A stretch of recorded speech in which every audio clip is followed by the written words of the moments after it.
Shalom jemaat yang dikasihi Tuhan, senang sekali kami dapat menjumpai Bapak Ibu Saudara di minggu yang penuh sukacita ini. Bagi Bapak Ibu Saudara yang baru pertama kali hadir, kami mengucapkan selamat datang dan selamat bergabung di Aba Love Bali.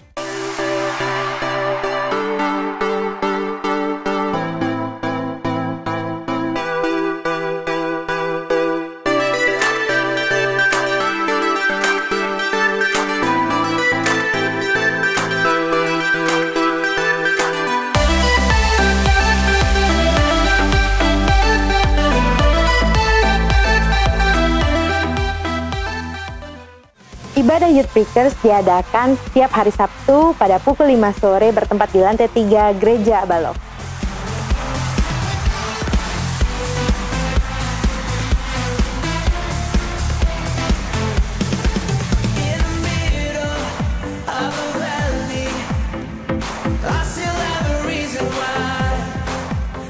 Adik-adik Kega, ibadah Kega diadakan setiap hari Minggu pukul 9 pagi bertempat di lantai 2 Gereja Aba Love.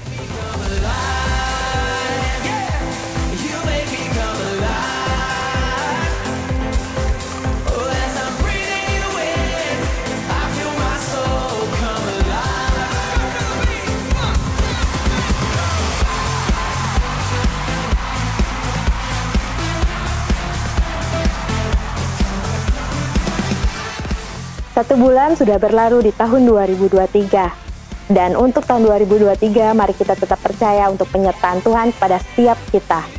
Bapak Ibu Saudara, ibadah perjamuan kudus diadakan pada hari Minggu tanggal 5 Februari 2023. Pukul 9 pagi bertempat di lantai 3 Gereja Aba Love.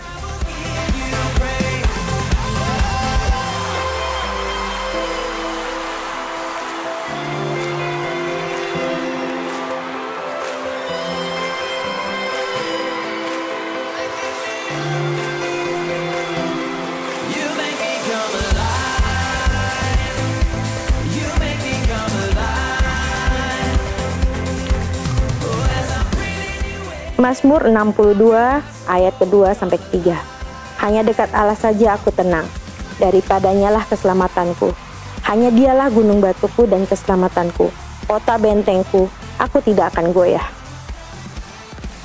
Demikianlah Aba News Update minggu ini. Kami mengucapkan selamat hari Minggu, Tuhan Yesus memberkati.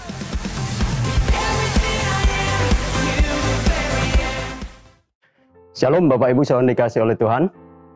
Pertanyaan klasik yang mungkin seringkali muncul di dalam pikiran sebagian besar orang atau mungkin di dalam pikiran kita juga adalah, jika Allah itu baik dan Ia berkuasa, mengapa Dia membiarkan penderitaan ada di dalam dunia ini? Apalagi kita sebagai orang-orang percaya, mungkin pertanyaan ini juga menjadi sesuatu yang yang sampai sekarang kadang mungkin masih muncul menjadi pertanyaan kita. Jika Tuhan itu baik, ya, mengapa orang benar menderita? Ya, Bapak Ibu yang dikasih oleh Tuhan, ya, tidak ada satu jawaban atau satu teks atau apapun yang bisa menjelaskan ini secara utuh, ya, yang bisa menjelaskan menjadi sebuah jawaban yang pasti, ya, tidak bisa. Ya, tapi hari ini ya kita mau belajar dari Ayub. Ya, Ayub kita tahu adalah seseorang yang mengalami situasi yang sangat mengenaskan di dalam kehidupan dia, tetapi bagaimana dia menang, ya, bahkan dia bisa memberkati sebelum ia mengalami pemulihan dari penderitaan yang dia hadapi. Nah, ini luar biasa sekali Bapak Ibu. Kenapa? Karena sebagian besar orang biasanya ya memberi kesaksian, ya kan, menceritakan pengalaman hidup mereka ketika mereka lepas ya dari situasi atau kesulitan yang sedang mereka hadapi. Tetapi Ayub, bagaimana kehidupan dia bisa menjadi berkat ya justru ketika dia sedang ada di dalam kesulitan, sedang ada di dalam penderitaan. Oke, mari kita lihat siapakah Ayub ya. Ayub 1 ayat 1 berkata, ada seorang laki-laki di tanah Uz bernama Ayub ya. Orang itu saleh dan jujur. ia takut akan Allah dan menjauhi kejahatan. Bapak Ibu yang dikasih oleh Tuhan, kalau kita lihat ya dari apa yang dikatakan di dalam Ayub 1 ayat yang pertama tadi ya, bisa dipastikan bahwa Ayub ini adalah seseorang yang saleh kehidupannya. Lihat, kualitas kehidupannya dikatakan Ayub itu adalah seorang yang saleh ya. Saleh, jujur, oke. Kemudian apa? Ia takut akan Allah dan menjauhi kejahatan. Satu kualitas yang sangat ideal bagi seseorang yang kehidupannya takut akan Tuhan. Jadi Bapak Ibu yang dikasih oleh Tuhan, pertanyaan bagi kita, ya, apakah kita cukup saleh di dalam hidup kita? Ya. Apakah kita jujur? Ya. Apakah kita benar-benar takut akan Tuhan dan menjauhi kejahatan? Lihat, kualitas itu ada di dalam kehidupan Ayub. Jadi kalau dikatakan bahwa Ayub orang percaya, Ayub orang benar, ini sudah masuk di dalam kriteria kehidupannya Ayub, ya. Nah, bukan hanya itu. Ini kualitas secara mungkin dihitung secara rohani dia, ya. Saleh, jujur, takut akan Allah dan menjauhi kejahatan, ya. Ayat yang ketiga, ya. Ini dijelaskan bahwa Ayub itu adalah seseorang yang kaya. Oke. Jadi dia bukan hanya kaya secara unsur rohani dia, tetapi dia kaya juga secara materi. Dikatakan ia memiliki 7.000 ekor kambing domba, ya. 3.000 ekor unta, 500 pasang lembu, 500 pasang berarti 1.000 ekor, Saudara.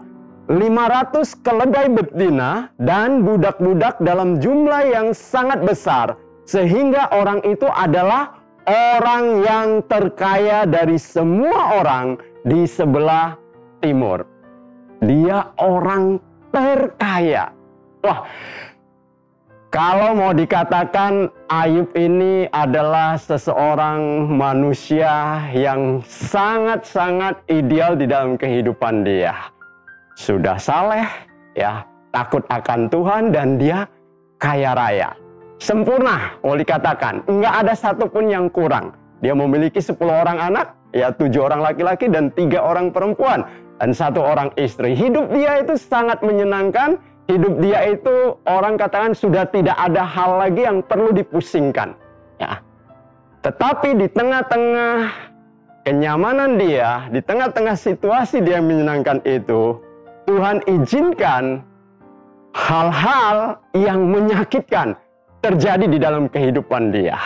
Tiba-tiba budaknya datang, hambanya datang berkata, wow, ya, kambing dombanya tersambar petir, mati, lembunya ya dirampas oleh orang-orang Sheba, ya, ontanya ya dirampas oleh para perampok juga. Ya, bukan hanya itu, ya, ketika dia mendengar pernyataan bahwa harta bendanya sudah habis semua, apa yang menjadi responnya Ayub? Ya. Dia katakan apa? Ayub 1 ayat 21 dikatakan, dengan telanjang aku keluar dari kandungan ibuku, dengan telanjang juga aku akan kembali ke dalamnya. Tuhan yang memberi, Tuhan yang mengambil, terpujilah namanya. Ayub kehilangan segala-galanya, harta bendanya, bahkan anak-anaknya. 7 orang, 10 orang anak-anaknya ditimpa oleh rumah yang runtuh, gedung yang runtuh, ya, mati semua. Tapi Ayub berkata, dengan telanjang aku keluar dari kandungan ibuku, dengan telanjang juga aku akan kembali ke dalamnya. Tuhan yang memberi, Tuhan yang mengambil, terpujilah nama Tuhan. Bapak Ibu yang dikasih oleh Tuhan, apakah di antara kita ada orang yang seperti Ayub? Ketika segala sesuatu di dalam kehidupan dia hilang, dia tetap bisa berkata, terpujilah nama Tuhan. Haleluya. Kita kalau diberkati baru haleluya. Kita kalau semuanya nyaman, semuanya indah, semuanya terpenuhi, haleluya. Begitu ada sesuatu yang tidak sesuai dengan pengharapan kita terjadi. Kita mulai bertanya, di mana Tuhan? Tetapi Ayub memiliki respon yang berbeda. Ya, bukan hanya itu, ya. Ketika dia diizinkan untuk mengalami sakit bara, ya, gatal-gatal, kemudian digaruk mengeluarkan nanah dan berbau busuk, ya, sakit bara. Bukan hanya ada di bagian-bagian tertentu, tapi dikatakan dari ujung kepala sampai ujung kaki. Sakit bara, ya, harus digaruk. Bahkan dikatakan Ayub harus menggaruknya dengan beling, dengan kaca. Lalu dia duduk, ya, di dalam debu. Wow, sampai istrinya berkata, kutukilah Allahmu. Tetapi apa yang Ayub katakan? Tetapi jawab Ayub kepada istrinya, kepadanya, engkau berbicara seperti perempuan gila. Saudara, ya, ini kata-katanya mungkin sangat sarkastis, ya, kasar, ya. Tapi ini adalah bentuk ekspresi dari Ayub, ya. Kenapa dia katakan, apakah kita mau menerima yang baik dari Allah tetapi tidak mau menerima yang buruk, ya. Dalam semuanya itu firman Allah mencatat Ayub tidak berbuat dosa dalam bibirnya. Apakah kita mau hanya menerima yang baik dari Allah saja tetapi tidak mau menerima yang buruk? Saudara, saya pikir ini adalah sesuatu yang sangat luar biasa sekali di dalam kehidupan Ayub. Makanya tidak heran dikatakan bahwa dia itu adalah orang yang saleh, takut akan Allah, dan menjauhi kejahatan. Karena dia bisa memberikan respon yang benar di dalam seluruh persoalan, dalam seluruh kesulitan penderitaan yang sedang dia alami, dan itu terjadinya itu bertubi-tubi sekaligus, ya.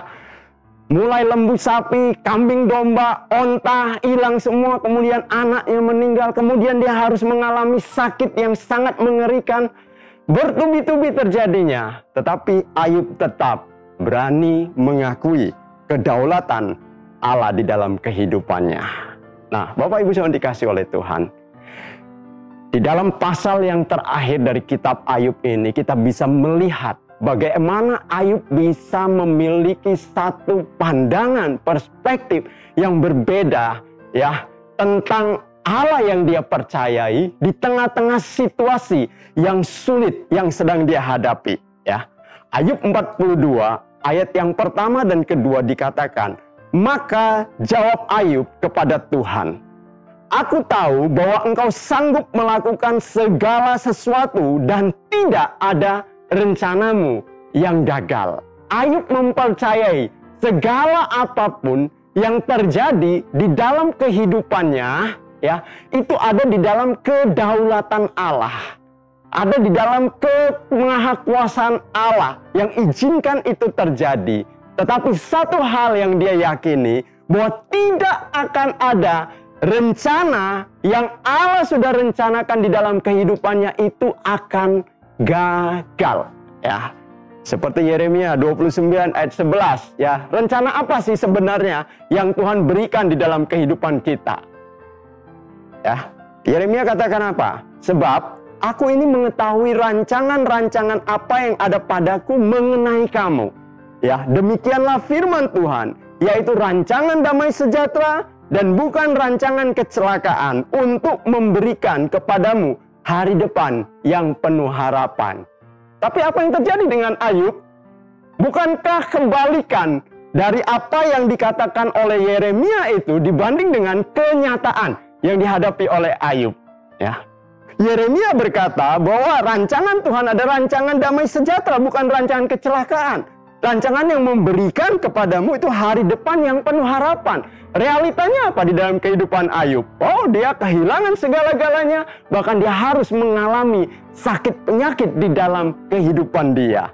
Tetapi Ayub tetap berkata, aku tahu bahwa engkau sanggup melakukan segala sesuatu, ya. Dan tidak ada rencanamu yang gagal. Sekalipun saat ini kelihatan seperti, ya, sangat buruk, Tetapi Ayub tetap mempercayai bahwa rancangan kebaikan, rancangan damai sejahtera yang penuh dengan harapan itu Allah sediakan di dalam kehidupan dia. Dia pegang itu menjadi sebuah kebenaran karena dia tahu Tuhan pasti mengerti yang terbaik di dalam kehidupan dia. Wow, ini sungguh luar biasa. Kenapa Bapak Ibu Saudara dikasih oleh Tuhan? Bukankah kadang kita selalu mengaitkan dengan yang namanya hal-hal yang dikatakan diberkati Tuhan, disertai oleh Tuhan, maka keadaan kita itu ya harus selalu baik saja, baik-baik saja. Ya, tidak ada sesuatu yang mengganggu, tidak ada sesuatu yang mengkhawatirkan. Ya, mau ini ada, mau itu ada, mau pergi ke sini bisa, mau pergi ke sana bisa, mau beli ini bisa. Oh, dan tidak ada masalah. Oh, itu berarti Tuhan merancangkan yang terbaik di dalam kehidupan kita. Maaf Bapak Ibu Saudara dikasih oleh Tuhan, itu hanya ada di dalam pemikiran manusia. Bukankah iblis juga bisa memberikan yang tanda kutip yang baik kepada kita? Bukankah iblis juga bisa memakai segala hal yang menurut kita secara manusia, hal-hal yang menyenangkan, tapi justru ya itu adalah jebakan di ujungnya.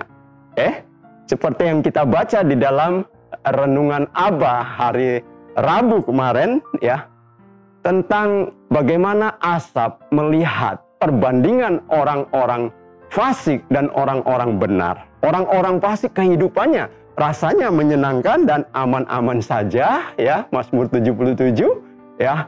Mereka melakukan ini dan melakukan itu seolah-olah selalu berhasil ya kan, tidak ada yang mengganggu, tidak ada yang menyulitkan mereka. Ya, sementara orang benar ya sepertinya hidupnya selalu mengalami kesulitan, kesusahan. Tetapi Asaf berkata, di ujungnya ya baru mereka bisa melihat ya ada hal yang membedakannya.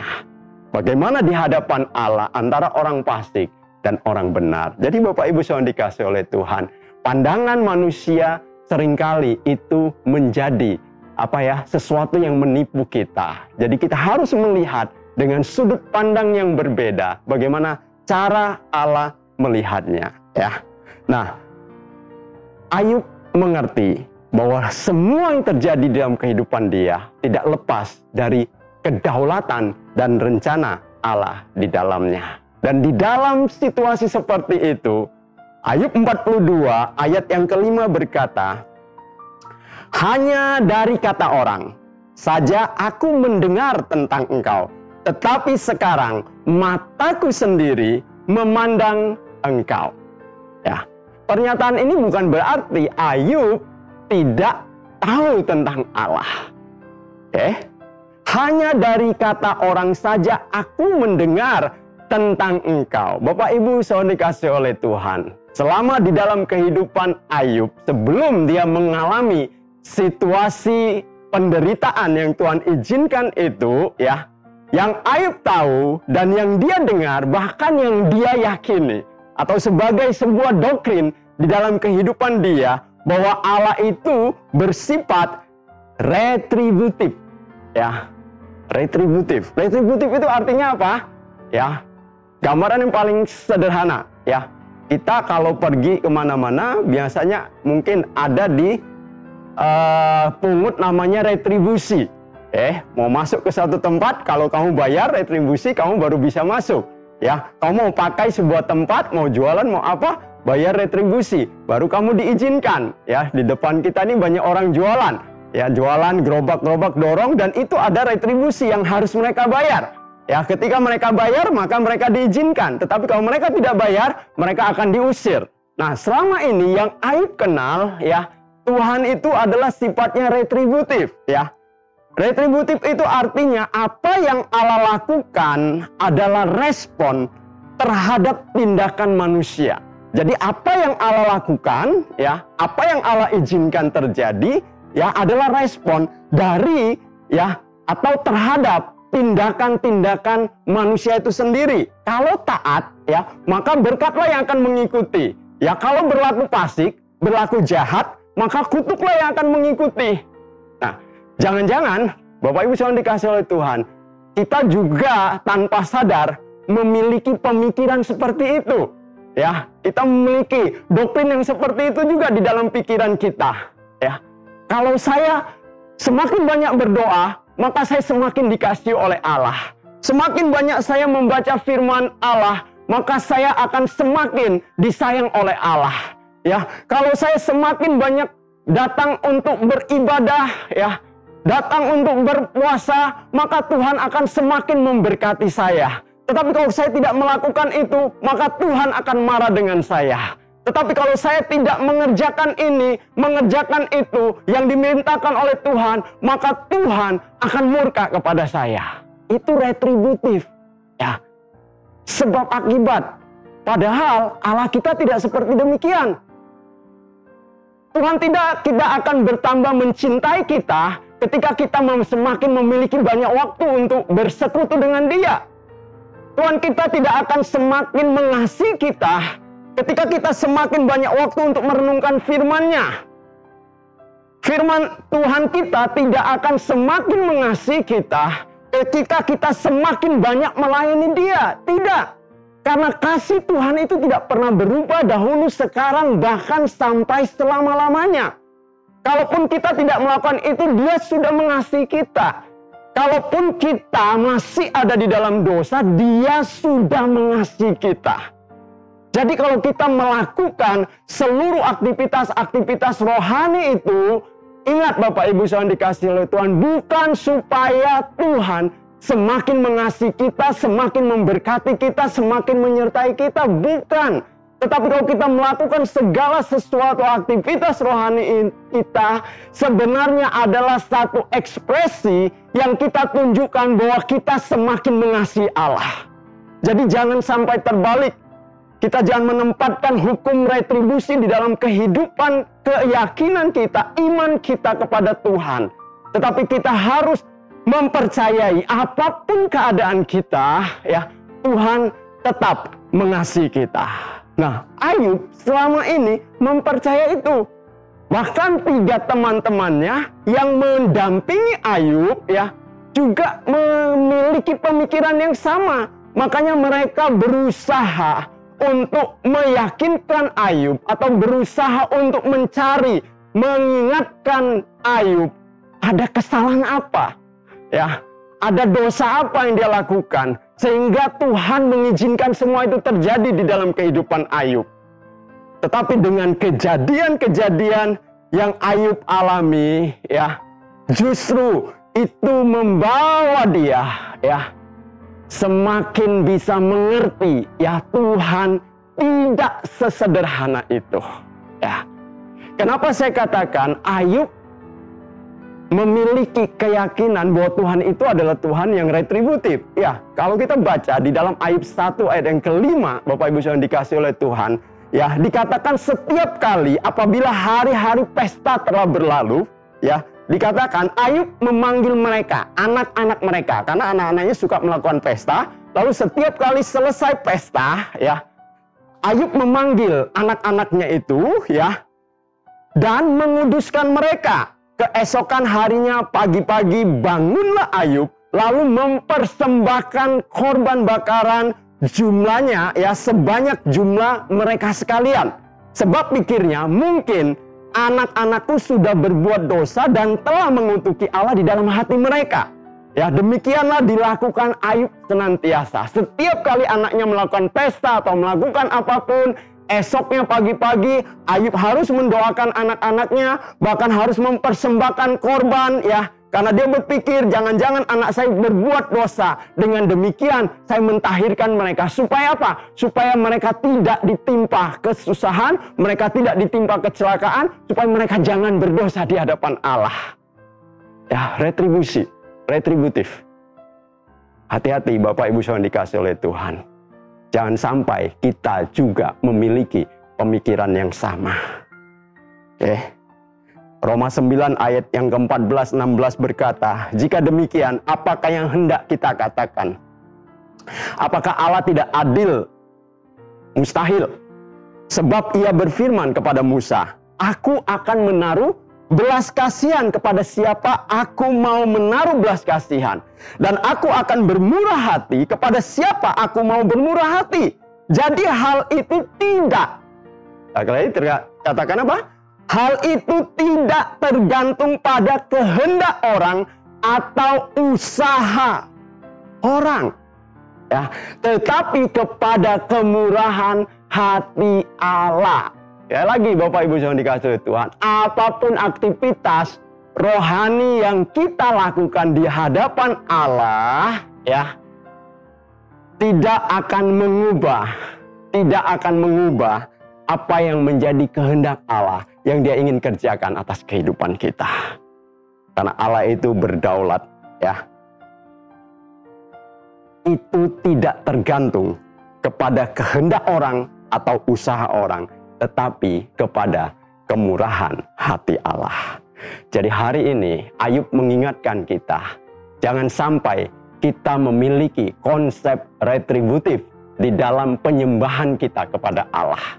Semakin banyak menyembah Allah, semakin banyak memberi, akan semakin diberkati. Semakin banyak baca firman, akan semakin dikasihi. Semakin banyak doa puasa, akan semakin diurapi. No. Tuhan tidak seperti itu. Tuhan tidak bisa disogok, Bapak Ibu yang dikasihi oleh Tuhan. Karena Dia tidak pernah berubah dahulu, sekarang, sampai selama-lamanya. Kalau Dia mengasihi kita, Dia akan tetap menyatakan Dia mengasihi kita. Oke? Nah, dari hal ini kita bisa belajar, ya. Yang pertama, kesukaran dan penderitaan yang dialami oleh Ayub telah membawa dia bukan hanya tahu tentang Allah, ya, tetapi membawa Ayub mengenal Allah secara pribadi karena dia telah mengalaminya sendiri. Ya, ketika Ayub bisa memberikan respon yang benar dengan situasi yang terjadi yang dia hadapi, dia bukan hanya tahu tentang Allah. Tadi katakan, selama ini saya tahu tentang Allah seperti apa yang dikatakan oleh orang, apa yang diajarkan oleh orang, dan apa yang saya yakini. Tetapi hari ini saya mengalami secara pribadi bahwa pribadi Allah lebih besar dari apa yang pernah, ya, dikatakan oleh orang, diceritakan oleh orang. Ayub mengenal secara pribadi. Ayub mengalami, ya, secara pribadi seperti apa Allah itu di dalam kehidupan dia. Jadi Bapak Ibu yang dikasihi oleh Tuhan, seringkali hal-hal yang terjadi di dalam kehidupan kita, ketika kita bisa meresponi dengan cara yang benar, di sanalah kita akan melihat bagaimana berkuasanya Allah kita. Oke. Nah, kemudian Ayub 42 ayat ke-8 dan ke-9. Oleh sebab itu, ambillah 7 ekor lembu jantan dan 7 ekor lembu jantan, ya, domba jantan, dan pergilah kepada hambaku Ayub. Lalu persembahkanlah semuanya itu sebagai korban bakaran untuk dirimu, dan baiklah hambaku Ayub meminta doa untuk kamu, karena hanya permintaannya lah yang akan kuterima, supaya aku tidak melakukan aniaya terhadap kamu, sebab kamu tidak berkata benar tentang aku seperti hambaku Ayub. Maka pergilah Elifas orang teman, Bildad orang Sua, dan Zofar orang Naamah. Lalu mereka melakukan seperti apa yang difirmankan Tuhan kepada mereka, dan Tuhan menerima permintaan Ayub. Bapak Ibu Saudara yang dikasihi oleh Tuhan, hal kedua, ya, dengan apa yang Ayub alami, ya, pengalaman dan pengenalan Ayub akan Allah telah menjadikan dia sebagai berkat bagi sahabat-sahabat atau teman-temannya untuk terhindar dari murka Allah. Ya, karena apa? Ya, karena firman Tuhan berkata bahwa teman-temannya, ya, siapa aja tadi? Elifas, ya kan? Kemudian ada si ada si Bildad dan ada Zofar, ya. Mereka orang yang duduk bersama-sama dengan Ayub, mereka yang berusaha untuk mencari kesalahan Ayub, ya, untuk menemukan kenapa Allah menimpakan segala itu di dalam kehidupan Ayub, ya. Pengenalan, ya, ketika sahabat Ayub itu tentang Allah itu hanya, ya, seperti Ayub sebelumnya, hanya tahu tentang Allah, tahu tentang hukum-hukumnya, Allah retributif, ya. Tetapi Ayub sudah mengalami langsung, dan Tuhan berkata kepada mereka, minta untuk Ayub mendoakan mereka. Supaya apa? Supaya murka Allah lalu dalam kehidupan mereka. Bapak Ibu saudara dikasih oleh Tuhan, ya. Pengalaman dan pengenalan Ayub akan Allah ya secara pribadi telah menjadikan dia menjadi berkat, menghindarkan teman-temannya ya dari murka Allah. Ingat, pada waktu itu kondisi Ayub masih belum berubah.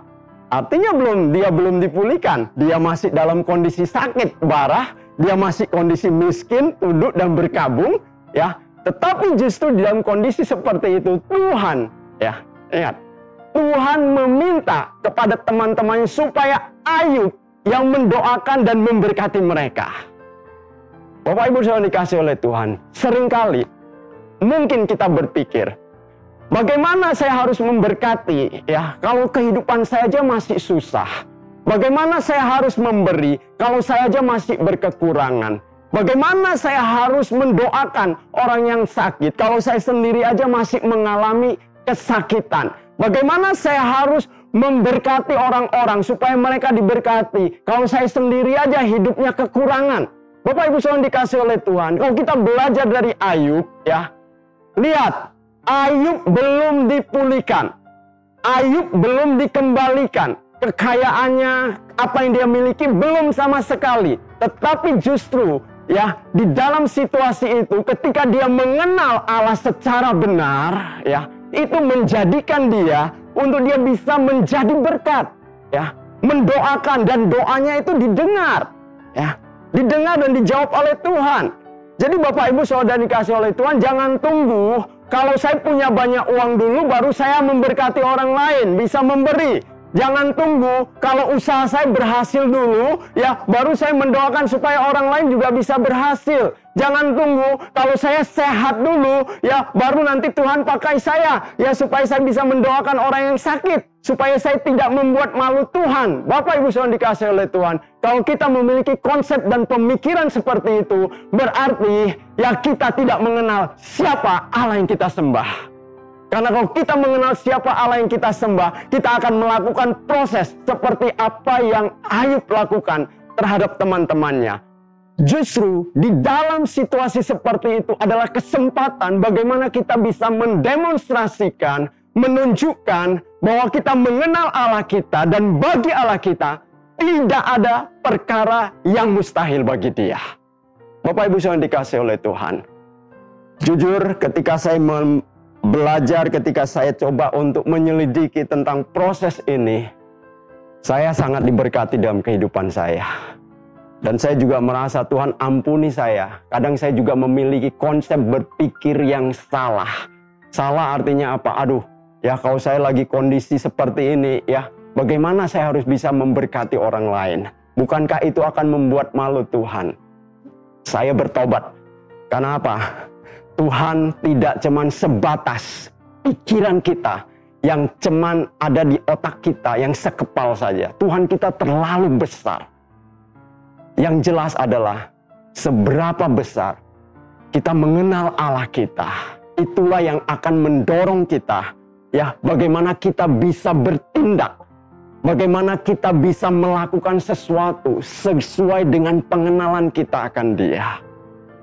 Ayub masih sakit parah, badannya masih bau, ya, masih keluar lelehan mungkin, ya kan, kata bernanah, kalau pecah keluar lelehan dan bau, masih garuk-garuk, ya, bermandikan abu dan debu. Tetapi di dalam kondisi seperti itu, ya, Tuhan meminta dia untuk mendoakan 3 orang temannya itu. Dan ketika Ayub melakukan itu, Tuhan mendengarnya. Bukan hanya mendengarnya, Tuhan menjawab doa dari Ayub. Kondisi dia belum pulih, Bapak Ibu saudara dikasih oleh Tuhan. Jadi jangan tunggu sampai saya begini dulu, saya begitu dulu, ya, tunggu begini, tunggu begitu, baru saya lakukan ini, baru saya lakukan itu bagi Tuhan. Jangan sampai terlambat. Nah, kemudian hal yang ketiga, ya, ketika pengenalan Ayub benar akan Allahnya, ya, justru Tuhan memulihkan keadaan Ayub dan mengembalikan 2 kali lipat kepunyaan Ayub yang dahulu telah hilang. Kecuali anak-anak dan istrinya, saudara, enggak 2 kali. Ya, anaknya tetap 10, ya, 7 orang laki-laki, 3 orang wanita. Tapi dikatakan 3 orang wanitanya, anak perempuannya, itu adalah anak yang cantik-cantik, yang tercantik yang ada di daerah mereka pada waktu itu. Ya. Tapi harta bendanya, ya, kambing, domba, ya, onta, lembu, sapi itu 2 kali lipat semua bertambah. Bapak Ibu yang dikasihi Tuhan, jangan sampai kita punya pemikiran, kalau Tuhan pulihkan hidup saya dulu, ya, baru Tuhan ikut bekerja di dalamnya. Seringkali, atau bahkan kadang kita belum melihat itu menjadi sesuatu yang nyata, ya. Tapi ketika kita berubah hati kita, maka apa yang kita tidak lihat itu akan mengikuti kita. Sama seperti Ayub, dia belum sembuh, tetapi dia percaya bahwa Allah pasti akan menyembuhkan dia. Dia belum diberkati, artinya harta dia hilang, tetapi saya yakin Ayub percaya Tuhan sanggup mengembalikannya, karena dia sudah berkata, ya, bagi Tuhan tidak ada yang tidak mungkin, ya, dan tidak ada rencananya yang akan gagal. Artinya Tuhan bisa melakukan segala perkara kalau mau. Secara luar biasa Tuhan bisa mengerjakannya, karena Tuhan tidak bisa dibatasi oleh apapun. Ayub meyakini ini, dan ini yang kita harus pelajari juga dalam kehidupan kita. Di tengah-tengah kesulitan, di tengah-tengah penderitaan, apakah kita tetap meyakini kalau Tuhan mau, dalam waktu sekejap, dalam caranya yang ajaib, Tuhan bisa mengembalikan semuanya, bahkan lebih dari apa yang kita tidak pernah pikirkan dan bayangkan. Tuhan memulihkan keadaan Ayub dan dia mengembalikan, ya, kepunyaan Ayub 2 kali lipat yang telah hilang. Ayub 42 ayat 10, lalu Tuhan memulihkan keadaan Ayub setelah ia meminta doa untuk sahabat-sahabatnya. Dan Tuhan memberikan kepada Ayub 2 kali lipat dari segala kepunyaannya dahulu. Ya. Saudara yang dikasihi oleh Tuhan, katakan apa? Tuhan memulihkan keadaan Ayub setelah ia meminta doa untuk sahabat-sahabatnya. Ya. Ketika Ayub bertindak untuk sesuatu yang belum terjadi di dalam kehidupan dia, baru Tuhan bekerja di dalamnya. Jadi jangan terbalik.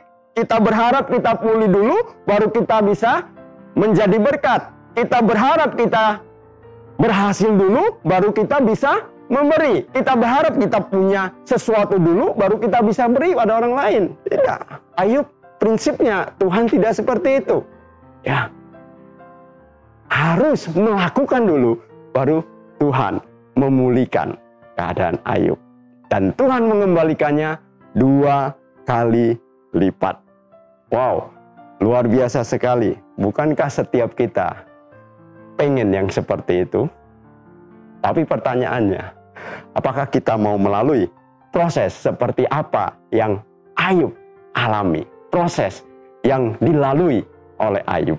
Kalau tahun ini kita berbicara tentang semakin kuat, semakin berdampak, maka pengenalan akan Allah yang benar di dalam kehidupan kita, ya, itulah yang akan menjadikan kita benar-benar bisa memberikan dampak, bisa memberikan impact, ya. Oleh karena apa? Oleh karena kita tahu apa yang Allah mau untuk kita kerjakan. Kita tidak akan tunggu, kita tidak akan berlama-lama, kita tidak akan menunda-nunda, karena kita tahu waktunya Tuhan adalah sekarang ini. Jadi saya mempercayai kekuatan yang daripada Allah, ya, Allah akan limpahkan kepada siapa dia akan memberikannya, ya kan? Allah akan mengaruniakannya kepada siapa dia akan mengaruniakannya, dan itu tidak tergantung kepada pribadi kita. Yang Tuhan mau adalah kita mengenal dia secara benar. Yang lainnya Tuhan sanggup melakukan di dalam kehidupan kita. Oleh sebab itu Bapak Ibu saudara dikasih oleh Tuhan, mari setiap kita di dalam tahun ini dan tahun-tahun mendatang, kita mau menjadi pribadi-pribadi yang semakin kuat di dalam Tuhan dan semakin berdampak bagi masyarakat, bagi komunitas, bagi siapapun yang kita jumpai. Tuhan Yesus memberkati.